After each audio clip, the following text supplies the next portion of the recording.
బాబుకు కుప్పం నుంచి ఏదైనా డౌట్ ఉందా? ఆయన రెండో ప్లేస్ నుంచి కూడా పోటీ చేయదలుచుకున్నాడా? అయితే అవి ఎలాంటి ప్లేసులు? అసలు కుప్పంలో ప్రెజెంట్ సిచ్యువేషన్ ఎలా ఉంది అని చూస్తే, కుప్పం నిజంగానే బాబుకు చాలా వరస్ట్‌గా ఉంది. అక్కడ దానికి తోడు టీడీపీ నుంచి వరుసగా వైసీపీకి జనం వస్తున్న పరిస్థితులు కనిపిస్తున్నాయి. క్యూ కడుతున్నారు. రీసెంట్‌గా కూడా కుప్పంలో చాలా చేరికలు జరిగినాయి. అక్కడ భరత్ యాక్టివ్‌గా ఉన్నాడు. పొరపాటున కుప్పంలో కామారెడ్డిలో కానీ కేసీఆర్ రేవంత్ ఇద్దరు ఎట్లా ఓడిపోయారో ఆ విధంగా ఓడిపోయే సిచ్యువేషన్స్ కూడా స్పష్టంగా కనిపిస్తున్నాయి. దీన్ని కొట్టి పారేయడానికి వీలు లేదు అని గ్రౌండ్ రిపోర్ట్ తీసుకొచ్చిన ఒకానొక చంద్రబాబు నాయుడు. ఈ రోజున అక్కడ పరిస్థితి ఎట్లుందంటే, కుప్పంలో ఎవరైతే పోటీ చేస్తున్నారో ఆ పోటీ చేస్తున్న ఆ కంటెస్టెంట్ ఆయన భార్య, ఇక్కడ తెలంగాణలో పాడి కౌశిక్ రెడ్డి ఏ విధంగా అయితే ఇంటింటికి వెళ్ళి ఈటల రాజేందర్ లాంటి జైంట్ కిల్లర్ని ఏ విధంగా కిల్ చేయడానికి తీవ్ర యత్నాలు చేశారో ఆ విధంగా భరత్ అనే అతను అక్కడ బీభత్సమైన వర్కౌట్ చేస్తున్నాడు. ఇంటింటికి వెళ్ళి నాకు తెలిసి వాళ్ళైతే కాళ్ళు పట్టుకుంటున్నారట.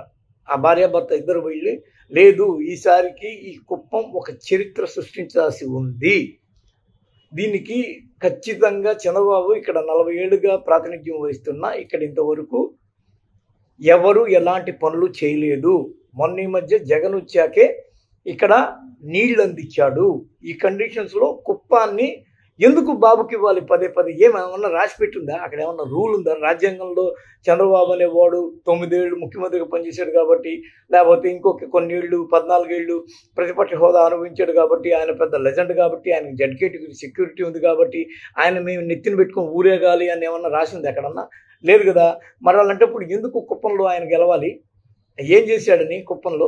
ఎప్పటివరకు ఏం చేయలేదు. గట్టిగా ఏదన్నా చేస్తే 2 ఎకరాల్లో ఏదో చిన్న ఇల్లు కట్టుకుంటున్నామండి, ప్యాలెస్ కాదండి అని చెప్పామన్నీ కదా. ఆ విధంగా చెప్పాల్సిన వాళ్ళు కట్టుకుంటే మాకేమొస్తుంది అని జనం ఎందుకు ఆలోచించరు అనే ఒక మార్పు అయితే ఖచ్చితంగా కుప్పంలో వచ్చినట్టుగా చాలా స్పష్టంగా కనిపిస్తోంది.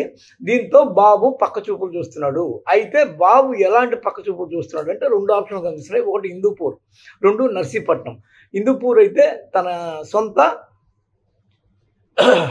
ఇక ఎవరు చెప్పేది ఏముంది, బాలకృష్ణ. బాలకృష్ణ అంటే ఎవడు? ఎన్టీఆర్ కొడుకు.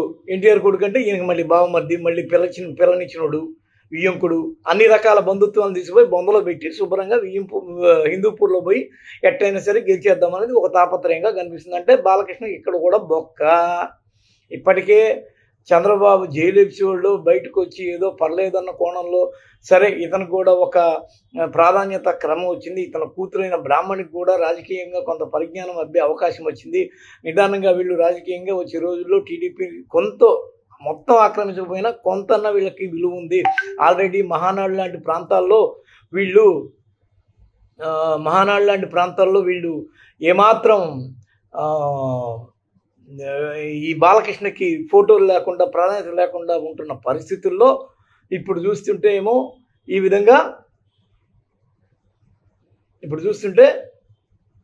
ఇంకో పెద్ద డ్యామేజ్ హిందూపురంలో చెక్క పెట్టడం ద్వారా, ఆయనకి సీట్ తీసేయడం ద్వారా. సరే ఇంకా హరికృష్ణ లాగా రాజ్యసభకు పార్సల్ చేస్తారేమో, లేకపోతే ఎమ్మెల్సీ ఇచ్చి పక్కన దోస్తాడేమో. ఇవన్నీ జరుగుతున్న దానికి వెనక నేపథ్యం కుప్పంలో ఆయన కండిషన్ సరిగ్గా లేకపోవడం. ఇక కట్ చేస్తే నర్సీపట్నం, సిక్కోల్లో నర్సీపట్నం నుంచి కూడా బాబు పోటీ చేసే అవకాశం లేకపోలేదు. ఇది ఉత్తరాంధ్రని కొద్దిగా కవర్ చేసినట్టు ఉంటుంది. మళ్ళీ ఇంకొక కొంత అటు ఇటు బ్యాలెన్స్ చేసి ఉంటుంటుంది. అంటే ఇటు చూస్తేమో ఇది దక్షిణాంధ్ర, అటు చూస్తేమో అది ఉత్తరాంధ్ర. ఈ రెండింటిని బ్యాలెన్స్ చేసినట్టు అవుద్ది అన్న కోణంలో చేస్తున్నాడు. దీన్ని బట్టి కేసీఆర్ ఎలాంటి తప్పటడుగు వేశాడో అలాంటి తప్పటడుగునే ఈ రోజున చంద్రబాబు వేస్తున్నాడా? కేసీఆర్ ఎప్పుడైతే రెండో ఆప్షన్ ఎత్తుకున్నాడో అప్పటి నుంచి ఆయన ఓటమి మొదలైపోయినట్టుగానే చాలామంది భావిస్తారు. కారణం ఏంటి అంటే, నీకు డౌట్ రాబట్టే కదా నువ్వు ఈ విధంగా పక్క చూపులు చూస్తున్నావు అనేది అసలు శిశులుగా మనకి ఇప్పుడు కనిపిస్తున్న ఒక ప్రధానమైన అంశంగా కనిపిస్తోంది. దీన్ని బట్టి చూస్తుంటే బాబు నిజంగానే కుప్పంలో కుప్పకూలే అవకాశాలు స్పష్టంగానే ఉన్నాయి.